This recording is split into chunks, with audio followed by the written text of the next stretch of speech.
Jack's RPG Podcast. I'm in Max. Pursuing the RPG hobby with reckless abandon.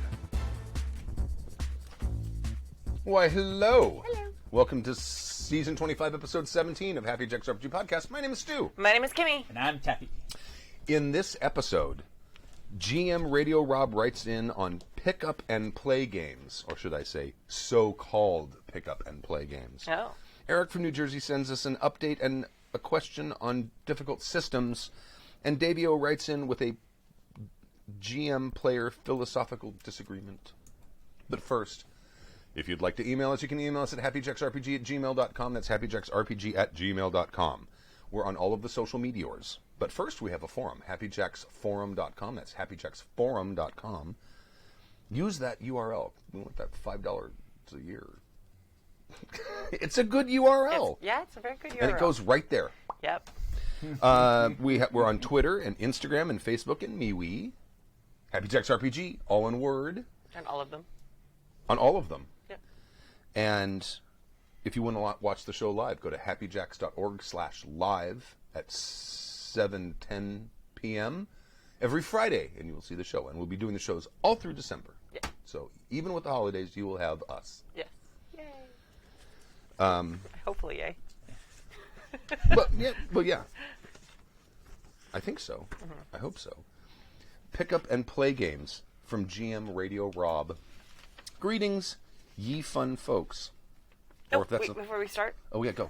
We should, if you haven't done it lately, please go and, or if you haven't done it ever, actually, to iTunes or wherever you get your local friendly podcasting, and leave us a review. It really does, wonders for people to discover the show. Yep. And January is really a big month. People get new devices, so it's a great month for podcasts to get new listeners.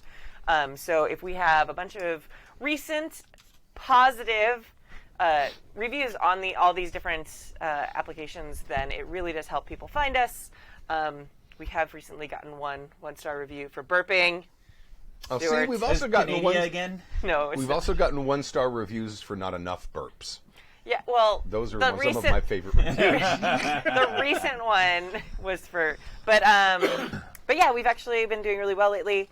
We were number 4 in games in Italy. So we've been in Italia. And we're number 7 in Mexico right now, at least on iTunes. So it's very exciting. Excellent. So, yay! Hooray! Come on, America! We believe in you. And we have listeners in all continents, I believe, except Africa. I don't think we have an African. I thought we finally got one. Well, no, we got an Antarctic. No, I thought we finally got one in Africa too. I don't think so. All right. Well, I don't think so. If you are from somewhere in the continent of Africa, let us know. I believe in you. Yes. Greetings. This is from GM Radio Rob. Greetings, ye fun folks. Sorry, it's getting too damn hot in sunny, far north Queensland. Oh, that would be why it would be hot, because it's cold as fuck here. Yeah. For California. Yeah, it's Yeah. California gets just as cold. It's just a different kind of cold. Oh, yeah, I mean, it's 50. Yeah. At midnight. Woo! It's fucking freezing. Except it literally is not. Pronunciation guide for anyone taking a punt at the Aussie accent, Queensland. Queensland. You did a good job with that. Wow. Queensland. Yeah. The Australian accent, the sound you use for nouns really doesn't matter. Oh, okay. That's Okay. Just vowels. well, but you need to use a sound, but you don't have to use the one that the vowel normally would make. I've been studying. It's kind of like how French, you just throw in a bunch of extra letters and ignore them. Right. Or in Irish Gaelic is even worse. Oh, and then you ignore the letters everything. you do keep. Yeah. Everyone just kind of stares at each other. No, you spell Neve with an MH. Oh, man. People complain about Welsh. I've been frustrated for a while with role-playing game rule sets that promote themselves as, quote, pick up and play, end quote, when, on further inspection, they're only pick up and play for those who only control one player character. An egregious example that comes to mind is the otherwise solid Atomic Robo, the role-playing game. the back cover of which touts itself as pick up and play gaming at its best. Get playing in 10 minutes. However, you only get as far as page 12 before the book states, shortly after assuring the players they only need to know Chapter 1, and their good buddy, the Game Master, will help everything else make sense. Oh. Quote, if you're a new GM, this is just the tip of the iceberg for you. You should read and get familiar with the whole book, which, in Atomic Robo's case, is 300 pages. I would not call that pick up and play. No. This idea that any game master, new or seasoned, must undertake the study of the game rules before kicking off seems a truism of the hobby. I can sort of see why. A game master has the rules, creativity, and performance workload of an individual player amplified to the power of the number of non-GM players at the table. The GM has to make sure the multiplicity of characters, situations, and challenges they present to the players are entertaining, compelling, and are balanced between tough but fair and easy but not boring. Sorry, Canada. On top of those, as well as... Sorry, one-star review guy or girl or person. I'm sorry about that. On top of those, as well as ensuring the game's tone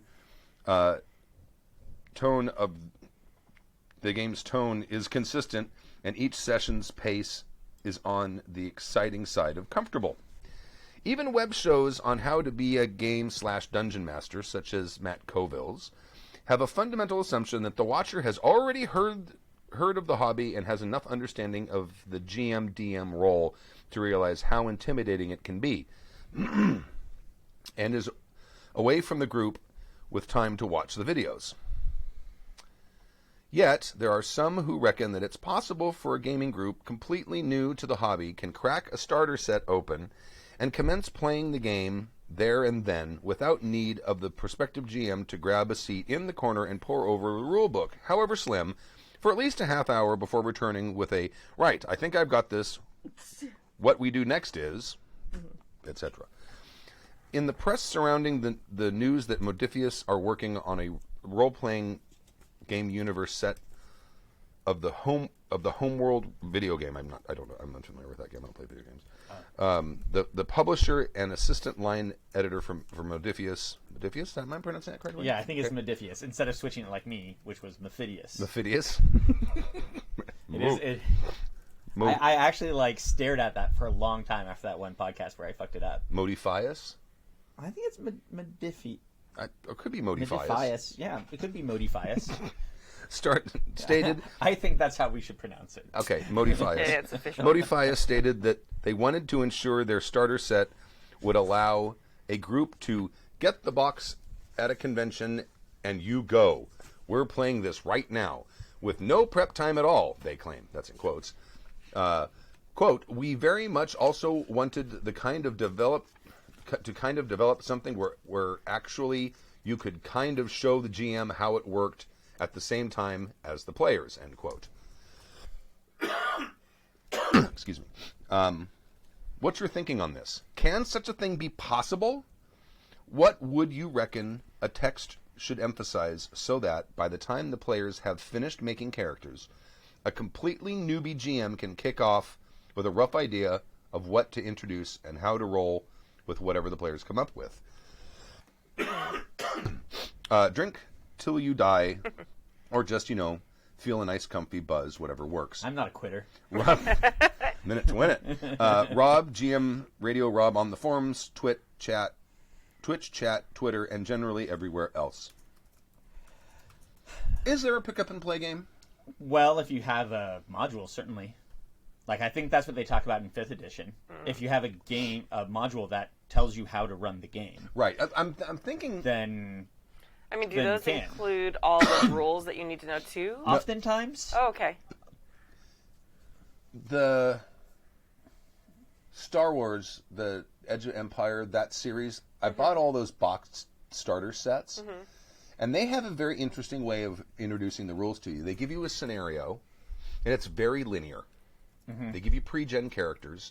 The GM could literally read a page, run that scene, and it says, when you get to this point and there's a combat, Here's how you do combat. Right. When you get to this point, and the people need to scale the wall, here's how you do this check for climbing, right? And it introduces rules to you as you go, giving you the rules you're going to need for that specific scenario. Yeah.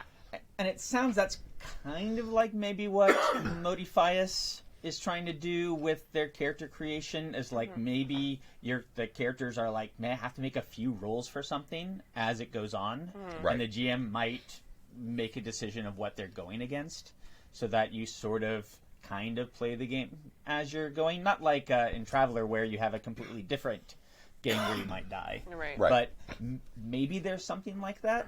Yeah. I don't know. Like for my dollars, like it's got to be a real simple system, because the more specific your system is for certain things, the more rules you got to learn. Right. This reminds me of the original, before it was Chronicles of Darkness, the World of Darkness book. Right. I thought that was probably for someone who's a GM and familiar with GMing in general, which isn't really what he's talking about. He's talking about like brand new people who've never GM'd before. But a pick up and play game for someone who's an experienced GM. I think that book did probably the best job of being able to go from not knowing anything to being able to run the game effectively very quickly. Because there was like a 2-page summary. Here's how the game mechanics work. And these game mechanics pretty much work for everything, right? You may need to flip through the book to find specifics, Right. or disciplines. But there's even no disciplines in there because that's just mortals fighting monsters, right? That book came pretty close to that sort of pick up and play. If you're an experienced GM, because that to me is a biggest pet peeve. It's like, I know how to GM. I know what GMing is. I know what players are supposed to do. I know what GMs are supposed to do. I want a good summary of what the setting is, and I want a summary of what the rules are like. Give me those two things in as few number of pages as possible. Boom. That's one of the reasons I couldn't get through Apocalypse World. Right. Because it's like, It's all conversational. Yeah. right. It's like technical writing. Technical writing. I love how conversational it is. That's one of my favorite things about it. But I understand how that would be a pet peeve, especially if you're like, all right, I'm going to like bust through this book, I'm going to learn the rules, Right. and I'm going to play this game. It'd be nice if over the course of reading for a night, I would be able to say, okay, I can comfortably at least start running this game and then look stuff up when I need to. But as far as a brand new GM, that's kind of a tall order. Yeah. Because there's a lot to learn. You got to get your mind around how role-playing games work, and especially if you've never played one before. Yeah. I mean, I think back to when we started, game conventions were like an epiphany every time we went to one. Because, we had our circle of players, and it was all very insular. I'm talking 70s, early 80s. It's all very insular. You've got your gaming group, and everyone just kind of muddles through the rule book and tries to figure it out on their own because there's no expert you can go to ask. Then suddenly you go to a game convention, you start playing with other players, and it's like, holy shit, we've been doing combat wrong this whole time. You know what I mean? And then it's like, oh, wow. But a system that would be like kind of plug and play would have a simple enough combat system that you probably couldn't fuck it up. And one would hope. Right. Hopefully. Well, those early games, that was not Yeah. technical writing in almost any case. They had lots of weird ideas. And like none of them probably claim to be like just pick it up and play. Oh, absolutely. I mean, D&D was never considered that. But the D&D starter box, it does a reasonably good job of introducing, like letting you know how things work as you need them. There's an old game, and I think the system might have been picked up by somebody else, but I'm not sure. It's very similar to what was initially used in like World of Darkness LARPing, but it was the Neverwhere system, like the Neil Gaiman's novel, and it had a system that I think somebody who had maybe GM'd before a few times, it'd still be difficult for a newbie GM to just be like, to read something and immediately go. But that system was like you had like a whole bunch of traits that were descriptions of you or what you could do. And the GM would set some sort of target number, and you would declare how many of these traits that you think apply you're going to use. And then you roll a d6 plus the number of traits and try and get over the target number. Okay. That's the entire system. And so, like, if you have, like, one of these traits is, like, gymnastics. Well, you can do gymnastic-y things when you put that, when you apply that. You could also do things like divination or stuff like that. So it was very, very flexible for what type of character you want to do. All you had to do is describe what you want, and that's your character. And then all the GM has to do is ascribe target numbers for everything. There's a little bit with like damage and stuff, but really you could just take away traits. And when you have no more traits, then you can't do anything for whatever reason. That is something that I think could be like a plug-and-play kind of thing, where the GM would have enough time to put something together for the amount of time it takes players to go, like, to think of what they want. Right. Interesting. Yeah. I mean, it would be nice if game books came with a, like, okay, every game book has a what is a role-playing game? What do GMs do? What do players do? You know, how does it work? Here's a little script on what a role-playing game might sound like, right? They'll have that. They'll have that for the brand new players. That's great. How about having that rules summary for people who played a lot of role-playing games but just haven't played this one? Yeah. You know, and that 2-page thing is says, well, this is a D10 dice pool, stat plus skill, blah blah blah blah blah, whatever. So you've played role-playing games before. Right, exactly. Skip to page 200. Right. It's all the essentials. And then just give just the game mechanics. The fluff, obviously, you're going to read the fluff if you want to read the fluff, if you have your own ideas on what you're going to do. It's like what we were talking about with Vampire 5, the Anarch book and the Camarilla book. I mean, they're interesting reads, but I'm going to do my own thing. Yeah. So, yeah, it would be nice if games catered to both brand new players and experienced players and gave both of them sort of a TLDR.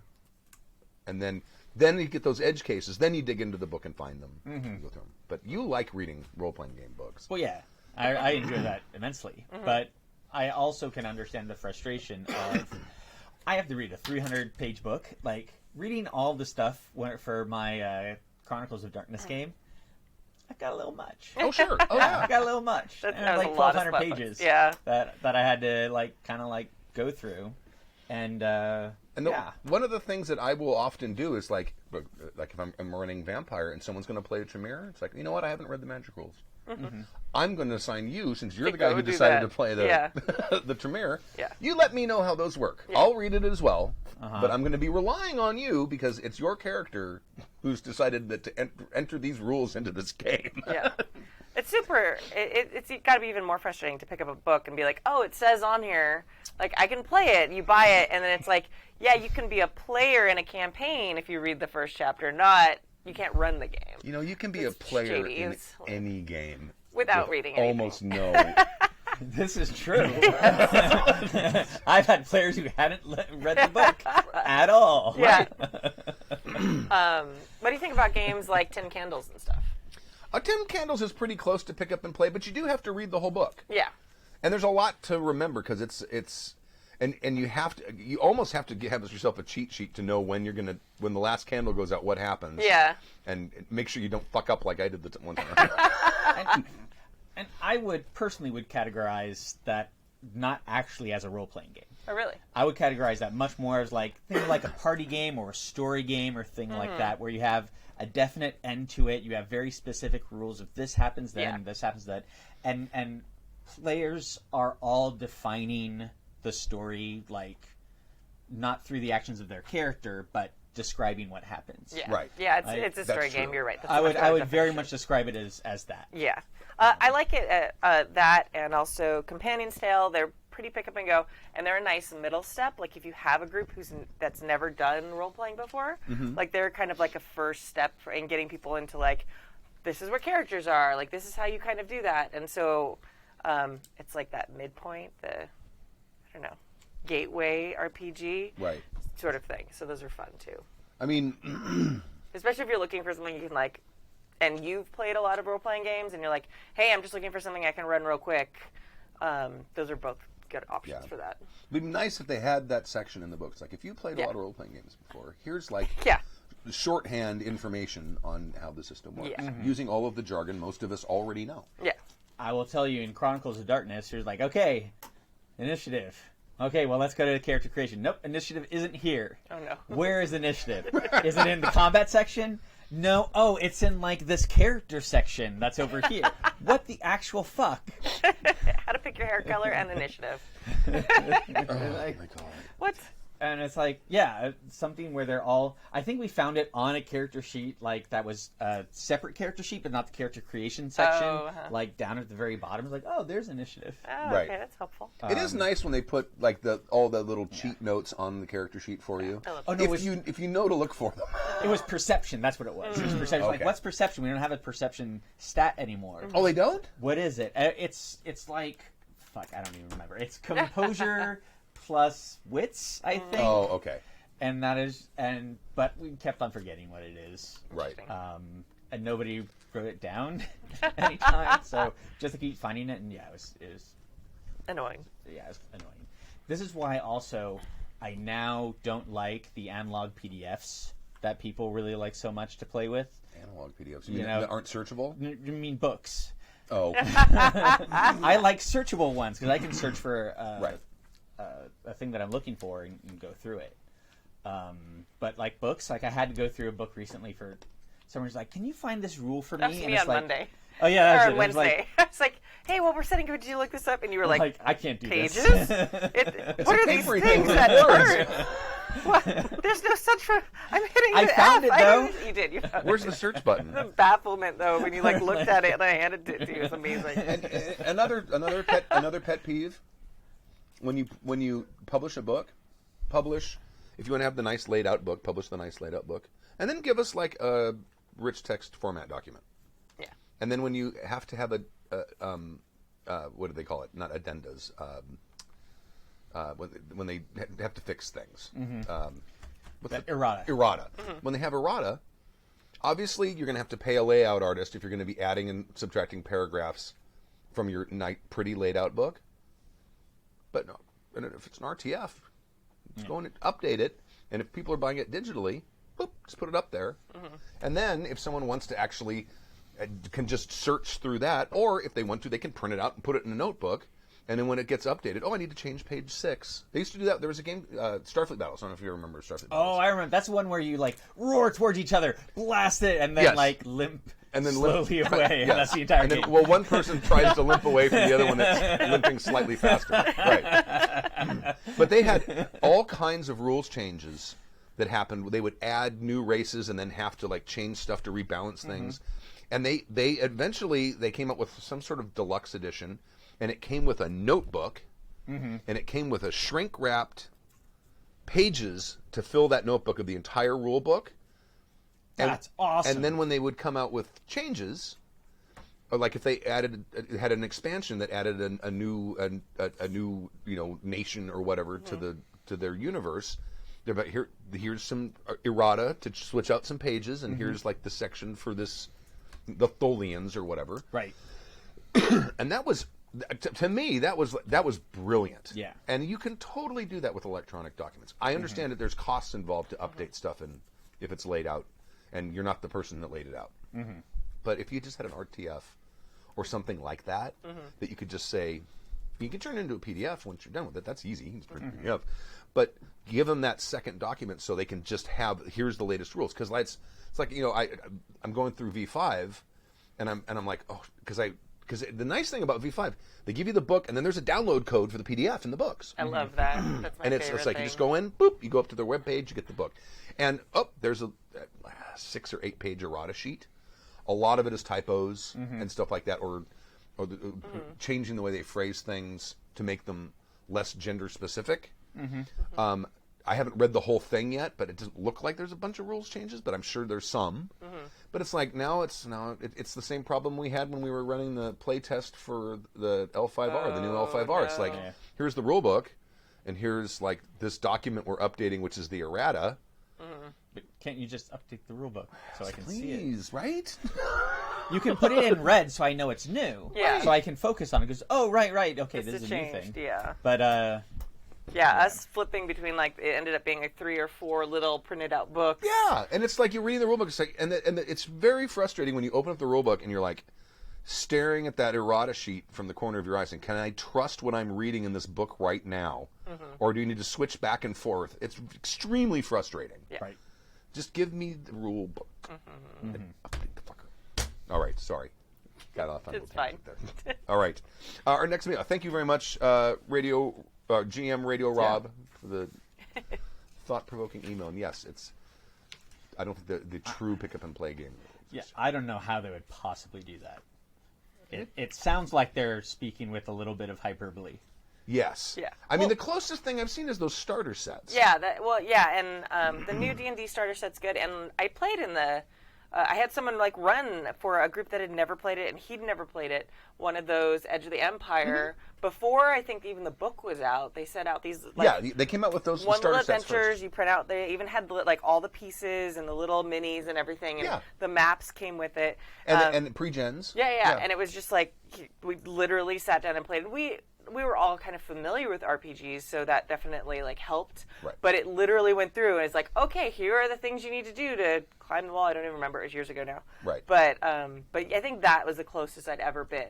In some ways, it was a little weird because it almost felt like more like playing a board game. Right. Because it was very like you are going from here to the other side of this map we've provided to you, and so. But I mean, it's still kind of interesting. It's like when I bought my first starter set for Warhammer 40K, which was called Blood and Honor or something like that. And it came with snap together minis. They came with some Space Marines, and it came with some Nurgle dudes. And then it had scenarios, and it said play the scenarios in order. Play the first scenario. Here's how combat works. Here's what you do. Roll this. Da da da da da da da. Pull these pieces out. Blah blah blah. And then the next scenario introduces something new. And then the next scenario introduces something else. And after you've played like 5 or 8 scenarios, you got a pretty good handle on how the game works. And you've actually been able to play the game while you're doing it. Rather than just reading it. So I thought that was kind of cool. Yeah, Anyway, that's neat. an update and a question about difficult systems from Eric in New Jersey. I will do this one. Okay. Hello, Jackettes, Jackers, and whatever the hell you call Tappy. It is I, Eric from New Jersey, who writes in way too much to you. I believe at this point I am in some need of an intervention. My apologies. Please don't stop. Yeah, it's fine. We like it. Please don't stop. First, I wanted you to know that I took your suggestions to heart, and I'm trying to find adults who have disabilities to game with. My own annoying medical issues have caused this to be a bit delayed a bit, but you are right in that once people are adults, they tend to be forgotten, and I don't think that's right. So this is heading back to he was writing in about finding like children in hospitals and things like that needed people to game with, and that was actually Tappy's really great suggestion. Like, hey, go find adults who are in hospitals or in care facilities and things like that, because they're very often forgotten and ignored. So that's the kind of connection there. If you missed that. Second. I am having another issue that is not medical, where I want you to humor me with. I run 2 campaigns right now. One is an old D&D 3.5 campaign. They are playing through the remastered version of the original Ravenloft module. It seems that in that group, I'm the only person to remember the original first edition module. I could run that in my sleep. The other campaign I have been running has gone through some changes. Originally, we started running Legend of the Five Rings. Yeah. But I had such problems conveying the nature of the campaign to the players in the group. I ended up writing into you about how I was running D&D with fucking samurai. Yep. I eventually folded that campaign, never to run Legend of the Five Rings again. As a brief addendum, if you run a Crab Clan specific game going out into the Shadowlands, you can really, really play a good game of L5R that fits with the setting, that you don't have to worry about that stuff so much. Yeah, that's true. Honor is still important, and everything's still important, but it's a lot easier to run an adventuring style game. Yeah. Chatroom wants me to do air horn sounds because I do them incredibly badly. And it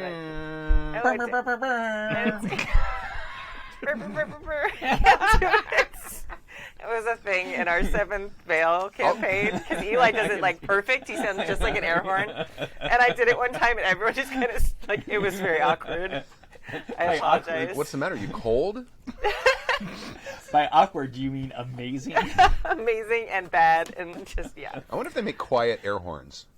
Because if we had a loud air horn, it'd blow all the mics out. But if we had a Whisper quiet horns. air horn, That's what you call Kimmy. Quiet air horn. just take all the air out of it. Yeah. There you go. I'm gonna do a search on Amazon. You know what you could do? You could put it on the soundboard. Oh, that's Just true. do it, but it has to be Eli doing it. Yeah, you have I told Eli we were going to eventually record him doing it. I love you too in the chat room. All right, sorry. Oh, 139 decibels? No, it's a little loud. That's a lot. 150 decibels. Nope. We're done. Okay. The other campaign. Oh, no, yeah. Never to run Legend of the Five Rings again. Next was Masks, which went pretty well. The one hero has a clockwork computer that displays on a mirror. The computer is actually run by an alcoholic gnome named Larry. That's amazing. Larry and his fellow gnomes are under the dashboard, so to speak. That ran for the length I wanted it to before it was time to move on to something else. Hell, I ran one PBTA game, so why not another? Because after Jib's Masks game, my favorite AP was Adam's Monster of the Week. The latter seemed like a natural choice. The problem I'm encountering is much like Legend of the Five Rings. I don't seem to be comprehending the system completely. People have been helping out on the forums, including Adam, but I feel absolutely embarrassed to even ask for help. I should be getting this, shouldn't I? My question for you is simple. Have you ever had systems that are good systems, but you just had trouble comprehending them? If so, did you give up, or what did you do to help you comprehend the system? That's pretty much it. As always, stay drunk, stay diverse, and may the dice always roll in your favor. I think you are a good influence in the gaming community, and I always try to recommend friends to you. Cheers, Eric from New Jersey. P.S. Beer recommendation.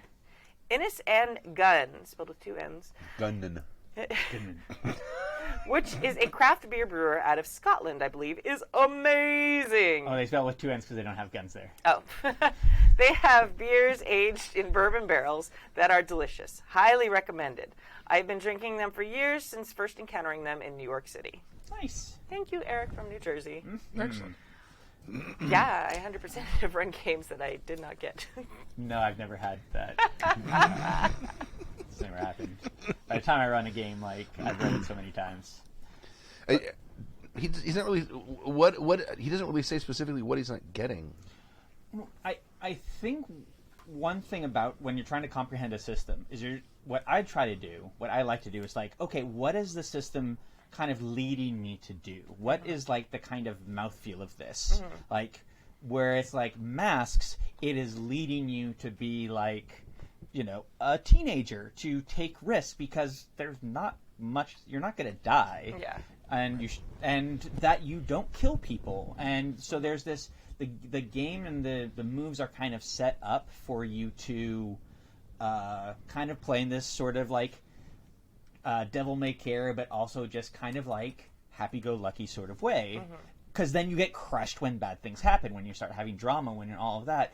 And that's what that's kind of like the sort of mouthfeel of that game. Yeah. As opposed to Monster of the Week, which is much more like sort of like Buffy or like X-Files-ish. X-Files-ish. Yeah. Mm-hmm.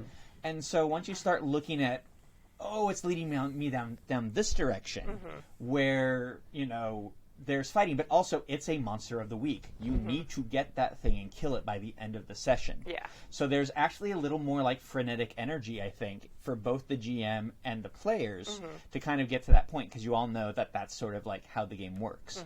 But if you're a GM and you're not running it like that, if you're not running it as there is going to be a monster at the end of this that you guys are going to have to take down, I think it can become very confusing of like, what's the point? Why am I doing this? Or how do I set these things up? I know you've been getting some like great advice in the forums. I've been like checking in there. But yeah, I think I haven't run Monster of the Week when I've played Monster of the Week, and I've played a couple like short campaigns offline and stuff. That same thing, like one of them they didn't really do the monster every week, and you can have like if you're watching X-Files, like they do their case every week, but there's also like an overarching story in the background with like a mastermind behind whatever. So like if you're like, you have to have kind of, you definitely have to have the Monster of the Week component. If you want like an overarching story, that can be a thing too. But don't make the overarching story the main focus and give up the Monster of the Week. Otherwise, you're giving up kind of the feel of it. So, and also just sort of like what the whole mechanics are designed to push you towards. Yeah. Like, L5R is a kind of interesting thing because I think a mixed campaign is a bad idea with different clans. Yeah. I don't think it works. It'd be hard. And so I when concur. when you choose each different clan, you're choosing a different thing that people are moving towards. Right. And I think that helps a lot with trying to wrap people's heads around and trying to let the players wrap their heads around what's happening. Like, we're going to play a Crane Clan game. Here's all this stuff about, the courts and how politics work and stuff like that. Yeah. And you kind of prep them on it. And then- dueling. And dueling, right? And that's what you focus on, and you have a great Crane game. But, like, if you focus on just combat or fighting and then try and play a Crane game, it's going to be, you're not going to get it right. I wonder if that's why so many L5R games end up being D&D with samurai swords, is because the players end up mistaking the clans for classes. Yes. I think that could be part of it. I think that might be kind of the foundation of his question here too. It's not so much that he reads the book and doesn't get what the system's supposed to be about, but it's hard. There's a difference between knowing what the system's supposed to feel like and getting that feel when you're running the game. Because that's what it sounds like happened with L5R, is that they had a really good idea of kind of like how L5 works and had listened to it and all these things, but when it comes to getting the players to feel that and match that it kind of went off the rails there. Right. So I'm wondering if that's more the feeling of the question there. Well, one of the things we did with our L5R game, especially early on, is I had a chart up. Yeah. Here are the tenets of Bushido. Yeah. These are the ideals that your character lives by. Yeah. And everyone would sit there and go, what are we going to do? And we'd look at it, yeah. And that kind of reinforces, because one of the things Tyler always called L5R, the game where everyone plays paladins. Yeah. And that kind of is. Yeah. You're all playing characters that have a certain level of honor and a certain code that they're expected to follow. No Now magic. Well, some people have magic, but right, not everybody. but and you're going to emphasize one tenet over another one. Yeah, I mean, the Scorpion game that we Right. played, those were not paladins. No. But, one character decided to turn on the clan, and we just murdered the hell out of her because, that's not what you do, especially in the Scorpion. But yeah, I mean, there's a code that everybody lives by, and all the clans have different codes. But once you focus on them and kind of learn them, it really helps get you in the right direction. Right. And I wonder if that's the problem he's having, because he mentioned specifically he's not comprehending the system completely. But I wonder if the system, because how much different is, because I've never played Monster of the Week, but how much different is Monster of the Week from other PBTA hacks? It's one that has it has a lot more rules and stuff. Oh, it does. Okay. It kind of, I think it feels to me like somebody took PBTA and was like, well, I want to add because each character sheet is, I think it's 2 pages, but they all have super unique stuff. So somebody tried to cram a bunch of traditional role-playing game concepts into the PBTA mold. Okay. And it works when you have that very simple sort of Monster of the Week concept going over and over again. But I think it's really easy for it to go off the rails because there's so much kind of extra stuff. Okay. How they did, there's a bunch of spellcasters in it. Everybody can do magic. It's fun. very easy. It's super fun, but it's really easy. If you're doing a campaign, everyone intrinsically can do magic. Yes. If you find a spell, anyone can read it. no, you can all just do big magic. You go, I want to do big magic on this. It costs you, though. Oh, okay. Yeah. You lose a giant chunk of your soul or whatever I don't remember exactly how it works. We had a character do it one time because my character in that game was tied to a demon. So it's I could do magic and not die.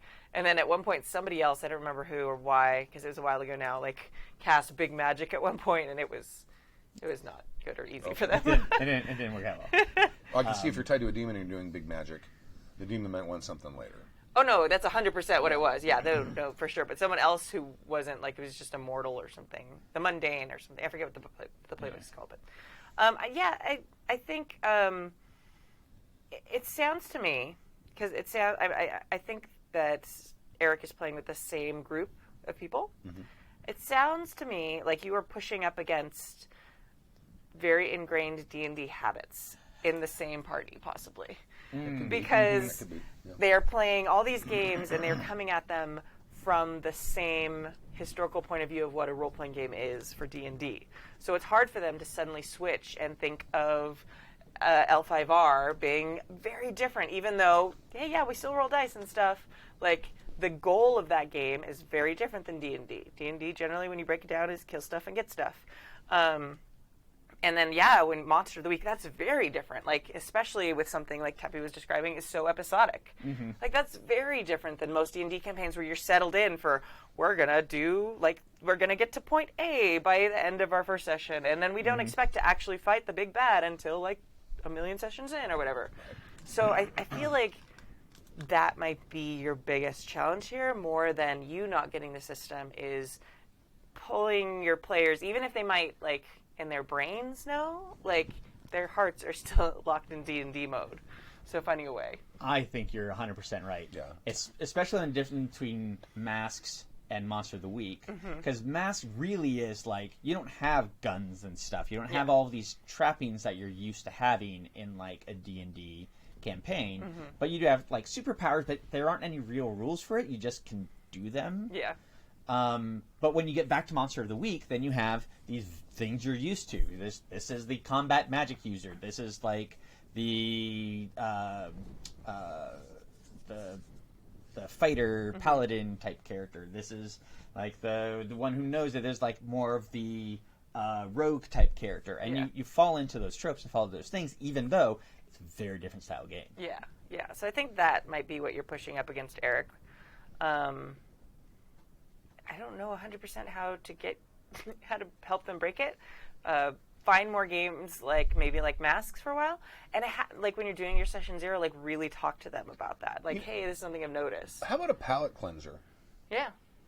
10 candles. D&D players playing 10 candles There you go. it's totally counterintuitive. You're not killing things and taking its stuff. You're being killed. Yeah. And you're going to. Yeah. Right. You It's were going to, inevitability. quote unquote, lose. And maybe kind of break that mindset and say, hey, look, you can have fun doing something other than killing monsters and taking their shit. Maybe? Something to sort of like really totally break their mindset as to what a role-playing game is. And then, like, because 10 candles need it, polar opposites. And then go out and find something else that's a more subtle shade of role-playing game, like an L5R or a PBTA hack or something like that. And then maybe having seen, okay, we can have fun when we're in a game where we're just being hunted down and murdered. Let's see what else there is out there. Yeah. You know what I mean? Yeah, Maybe? and start a new system with, this is how this is different than D&D. This is how the expectations are different than in D&D. Right. Like laser ponies. Do laser ponies. That would be amazing. That would be very good, actually. So yeah, I feel like that might be, because I've seen the advice people have been giving you on the forums, and like it's really good advice, and you ask good questions back, and it seems to be, I feel like it's not you not understanding the system. That's the problem. I think like many things in here, there's often like GM questions, like how do I be a good GM? And something people don't talk about a lot is how to be a good player. Yeah. Because players just show up and like do their thing, and I think you can really learn how to be a better player to make things easier on your GM, more fun for you, and more fun for the other people at your table. Yeah, absolutely. Speaking of which, Yeah. when GMs and players want different things from Davio, thank you, Eric. Erica also in the chat room suggested the new Tome of Mysteries book for Monster of the Week, which is about investigations that don't necessarily involve monsters. So if you want to play more like Eureka than X-Files, that's a splat book you can get if you're interested in trying a campaign that's more like that. The real monster was math homework. The whole time. How to be a good GM. Give a damn and do your best. Savage Stalker of the Hill People. That's a good quote. I need that on a bumper sticker. Right. Give a damn and do your best. Okay. Yeah. All right. When GMs and players want different things. All right. I came up with that title because he's had other things in here, but that's got kind it. of the gist of it, at least All right. what I got from skimming it. Got it. All right. I want it to be something else, like the entire thing. might be. That'd be amazing. It might be. Hey, folks, let's get it out of the way and go drink. Hey. Oh, sorry. Ooh. Sad. Is there drinks over there? Oh. Yeah, they're gonna get themselves. Get to the last email. No, I'm gonna slow down. Well, you can, but then it's longer till you drink. Yeah. I've got a few things I wanted to write about. So, first, how, quote, horror, end quote, are the horror stories you are willing to go with? I've got some doozies, and I wanted to make sure I don't step over the Happy Jack's line of proprietary. I'll give you a little advice. We have. I don't pre-read all of the emails. I usually sort of skim through them and say, yeah, this is interesting. Because very often, like this time, I tried to theme everything because you'll see there's kind of a thread to the emails a little bit. But sometimes I'll get things that are very contrasty. But earlier, I would just, here's 5 emails. These ones we're going to read. Here's 5 emails. These ones we're going to read. And we got some horrific horror stories. We did. People just being awful people to each other. Yeah, terrible. And that, well, there's a certain Schadenfreude, is that how it's pronounced? I forgot. Is it Schadenfreude? Schadenfreude, yeah. I Okay. think that's it. There's a certain, of watching the misery of people.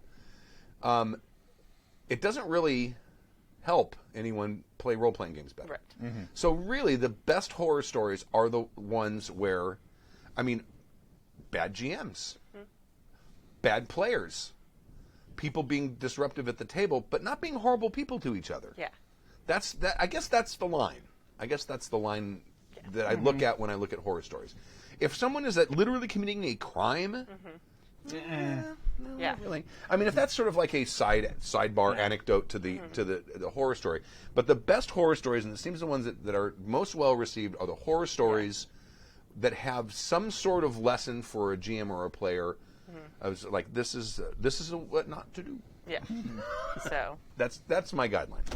But if you want to send me one, give me like a little, I wouldn't say trigger warning, but like a MPAA. Please read this entire email before putting it on the. No. MPAA warning.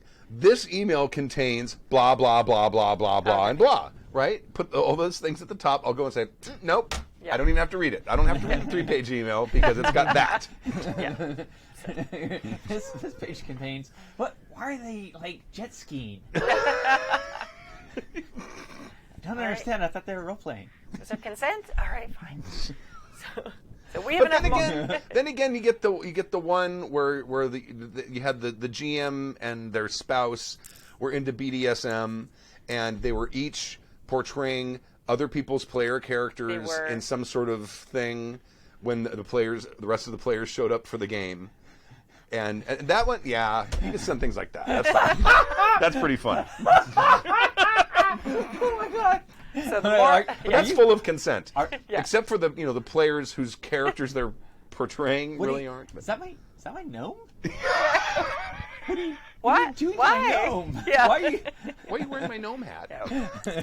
We have enough morals that we What's want the there to be stain? morals to the emails. And the moral of that is set your reminders on your calendar to ding before your game starts, so you're not in the middle. And lock your door. Yeah. I'm sure it was intentional. I'm sure some sort of Some sort of exhibitionism is voyeur part of thing. that. Two Yeah. sex dungeons things in the sex dungeon. Not in the living room.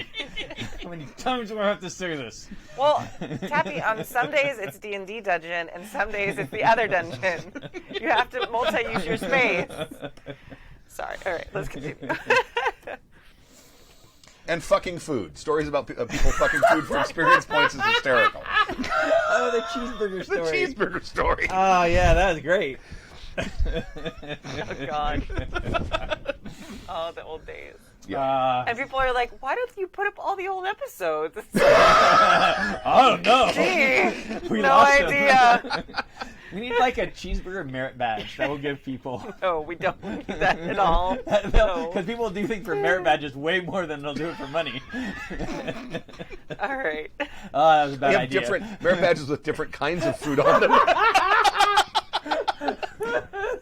So when GMs and players want different things, Oh, durian! You got the durian merit badge. Oh, man. I was wondering that as well. Davio, Sorry, here we go. Malort merit badge. We did. Malort merit badge. There really should be a Malort merit badge. Should. It's like survival badge. Fucked a bottle of Malort? No, Yeah. we didn't die. All right. Yeah. Okay.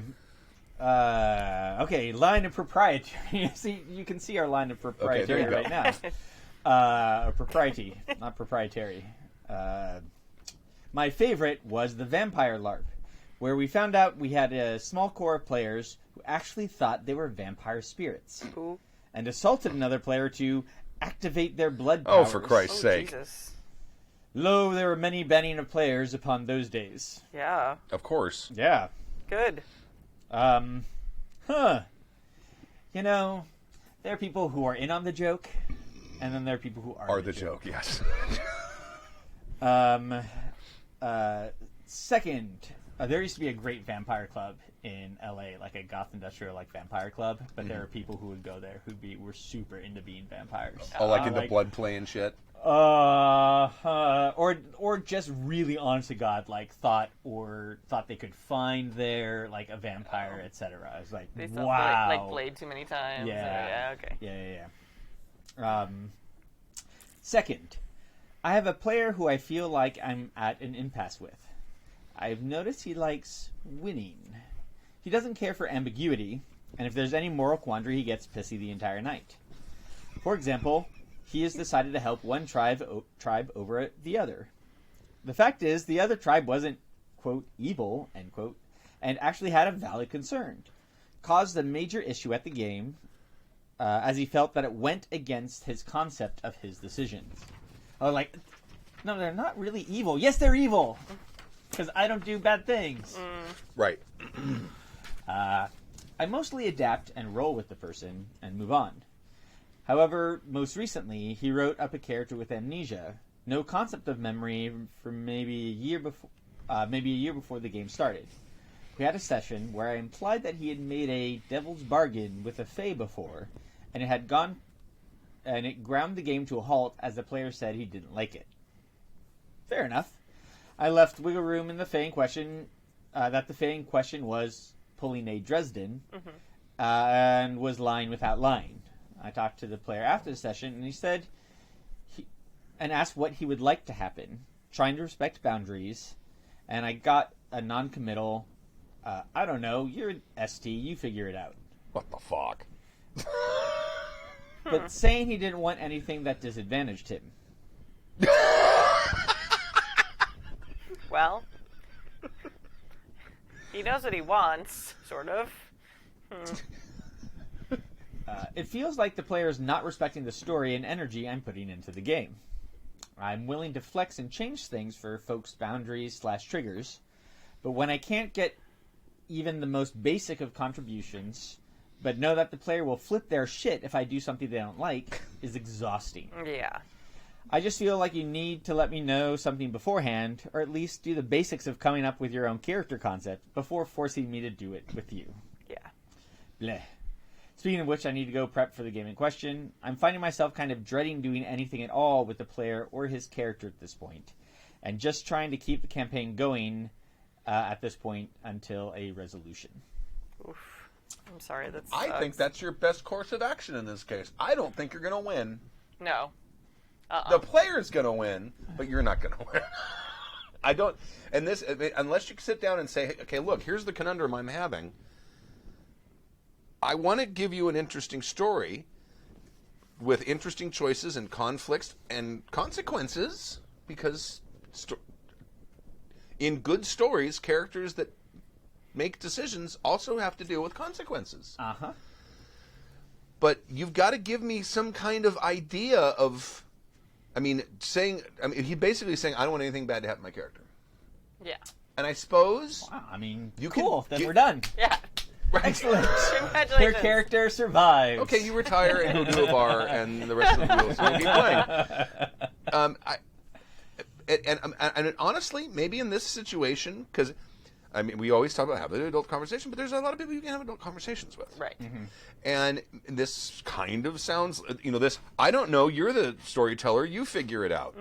You figure out what I want. Yeah, can you give me exactly what it is, or I'm going to make your game miserable. You're not I've even. dated that person. This is like, we always talk about how players come in with far less time invested in a game than the GM does, and that's just the way it is. It's not a complaint; it's just a reality. Yeah. This guy is coming in with even less skin in the game than a typical player Yeah. by an order of magnitude. Yeah. It's like, I don't like this. Well, what do you want? I don't know. You figure it out.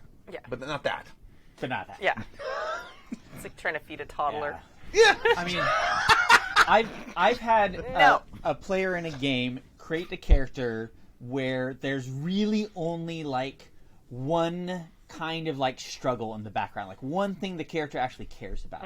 So I put that in, and then 2 games before the end of the session, I find out that the person hates all of that. Oh. And it's like, why did you put any of that in? Well, because that's your character. Thought that's what you wanted. That's what you wanted, because that's what your character. Yeah. That's the conflict in your character. If you don't have any conflict in your character, you don't have anything to do.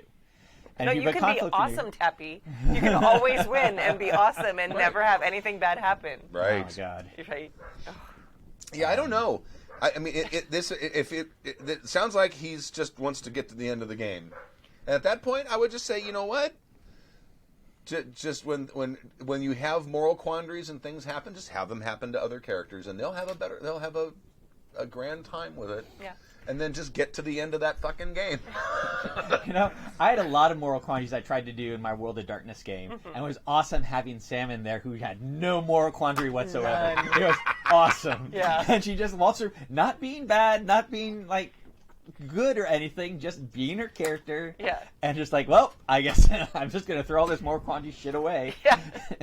You know, She's like an actual fae. Like, she's like, oh, no, I want that. No, I don't want that. And you're just like, I love everything about you. That was kind of horrible, but you're great. You're so good. the when she played the Toreador in our Oh. vampire game, Yeah. I created a character specifically because she was very much like she was a fashion designer, right? And ran this big design firm and all this shit. And I specifically put a character in there with like 5 points of true faith, knowing that at some point she was going to what's Blue Auspex? Steel? Auspex. Okay, we She was called gonna- it Blue Steel. She was gonna cast Auspex on him. You call it Blue Steel? Yeah, of course we did. That's amazing. It was her first ever big campaign, and it sealed the deal for Samantha yeah. forever to be amazing. So she cast Auspex on this guy. And I don't know if you ever read that section in the old World of Darkness. Yeah.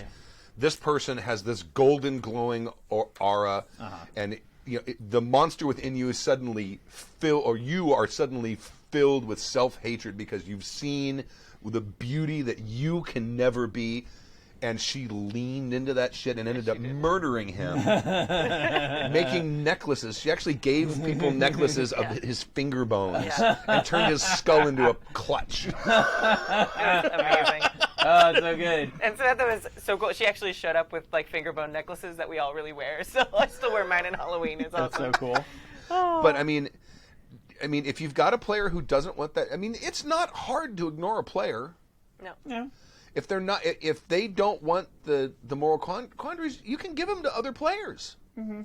You know what I mean? If they start getting what may happen with what little I know about this person, they may end up kind of becoming disruptive, and because you don't want to ignore them, but don't give them the really meaty role-playing game stuff. Give them basic, simple things. Give them quests. Like if Here's you a have, guy with an exclamation point over his head. Go talk to him.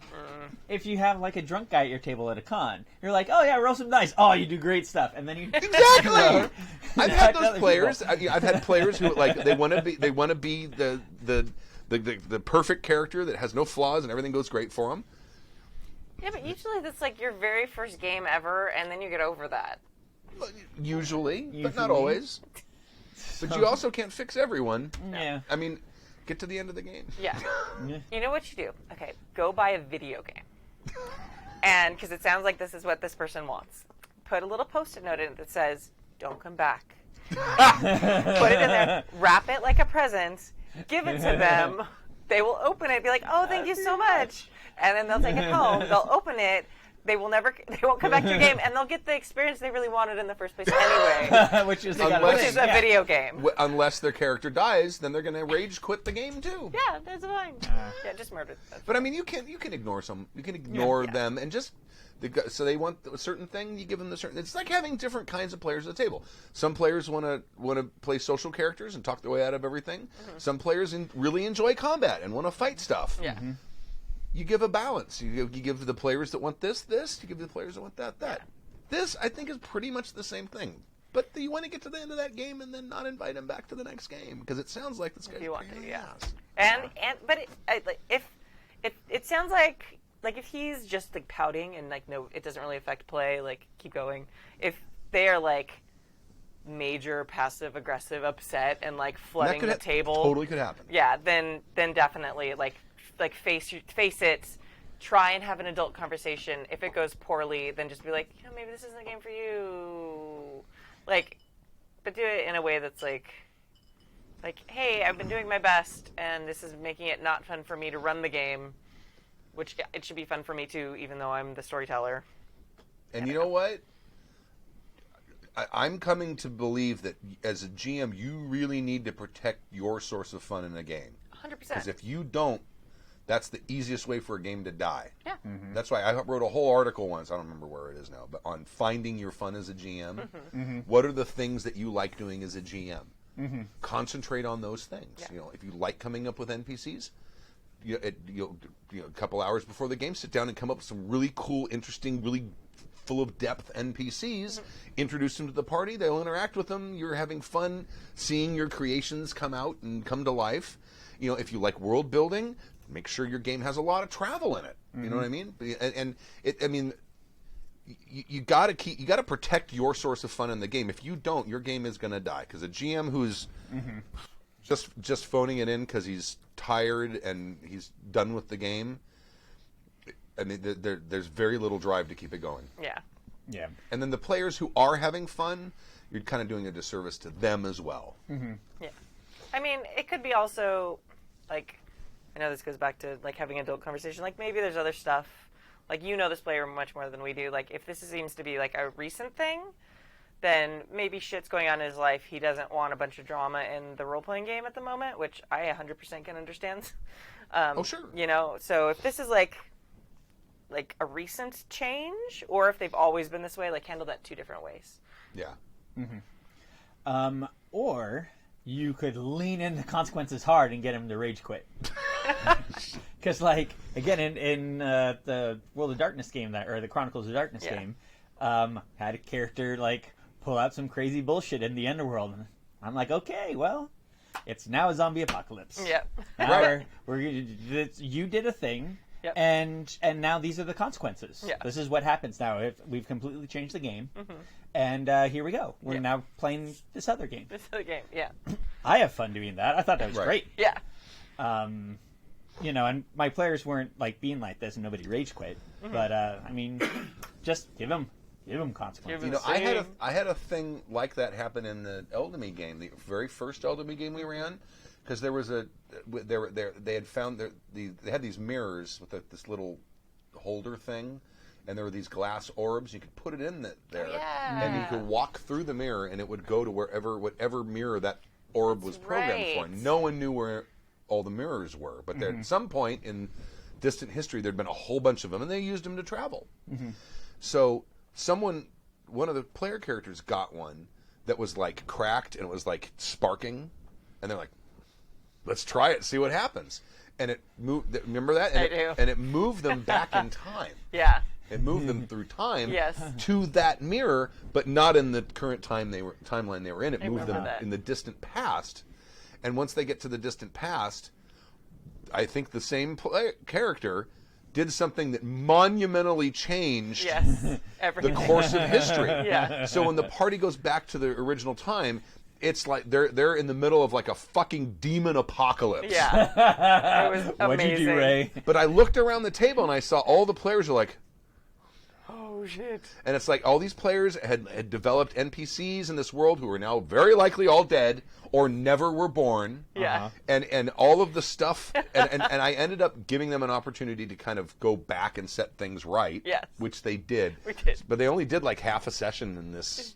Oh, you're way nicer than me. Right, but that was because there were a lot of players were like very crestfallen at what had happened. I'm like, I can't kill everyone's fun because That's of true. one player's love of chaos. Yeah. Yes. Oh, yeah. And plus, I had zero prep for a fucking For demon demon. apocalypse world. I'm going to give you a chance to redeem yourselves and all my prep. Either that, or we're going to end the session early, and I'm going to work my ass off during the next week to figure out what this world is like now. So, It's very good. all right. So I I think, feel like we would react very differently to that all these years later. oh, yeah, probably, yes, yeah. We would have been like, yeah! Very, very All different right. group of players. Oh, my whole family's dead. I'm so upset. Like, Oh, yeah. like, we would lean into that shit now. What I think you've got several options to choose. Let us know what you choose and Yeah. what happens. One more masturbator in the chat room says, check with the other players and see if his attitude is bothering them. If not, then yeah, just give him stuff to kill. Like, Yeah. like don't create drama. If you can play around them, Yeah. then and it's not bothering other people's fun, then If it is, you kind of have to deal with it, though. yeah, yeah. In don't- one way or another. Or end the game and then just say, you know what? Oh, scheduling conflict. You need to enunciate Master Vader. Masturbator. Oh, I'm sorry. Like the Star Wars guy. And oh no, it's Masturbator. Oh, Vider. Yeah, sorry. Okay, well that's Or it could yes, be you need Master to enunciate Vidar. that. A lot more. But it sounded Master like Vidar. something else. Oh, okay, sorry. Yeah. All right. That's Or you it. can not. I mean, you can just call him that. Yeah, it's funny. Well, we're done. All right, I did it better. Who was that? Davio, thank you for the email. Davio. Yes, thank you. All right. I'm gonna kill it. Cool. All right, do it.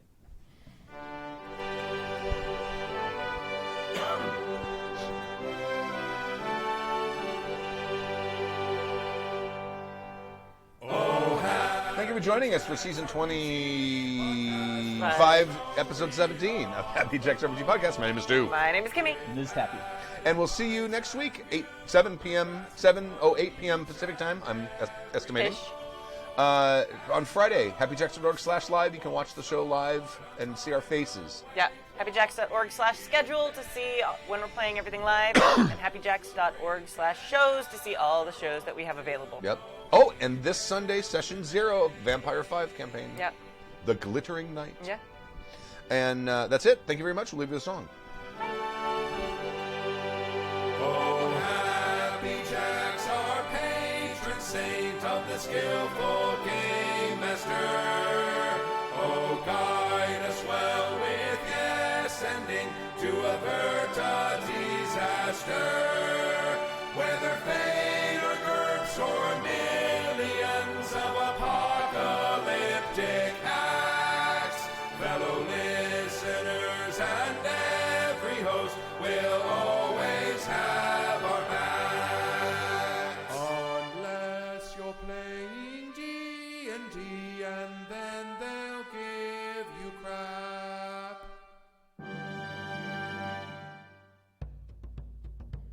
Well, old Jack Creek, he brews a brown ale. God save every brewing man. A batch every fortnight without fail. We owe our cup to the brewing man. A hearty brew with flavor sweet. Raise a toast to the brewing man. And with a smile each glass I greet. God save every brewing man. Beer in belly and cup in hand. God save every brewing man.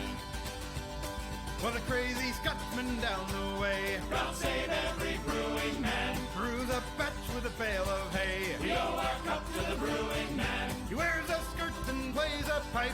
Raise a toast to the brewing man. But his ale's damn tasty when it's ripe. God save every brewing man. Beer in belly and cup in hand. God save every brewing man.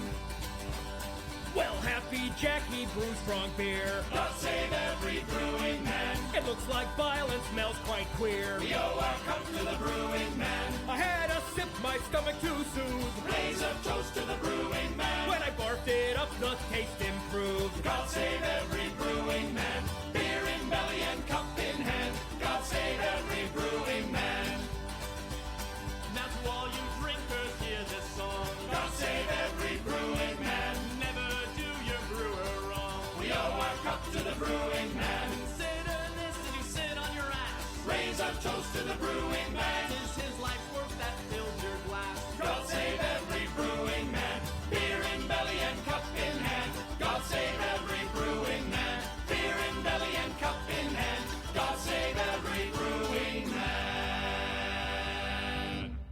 preceding program has been a presentation of the Angry Folk Media Empire.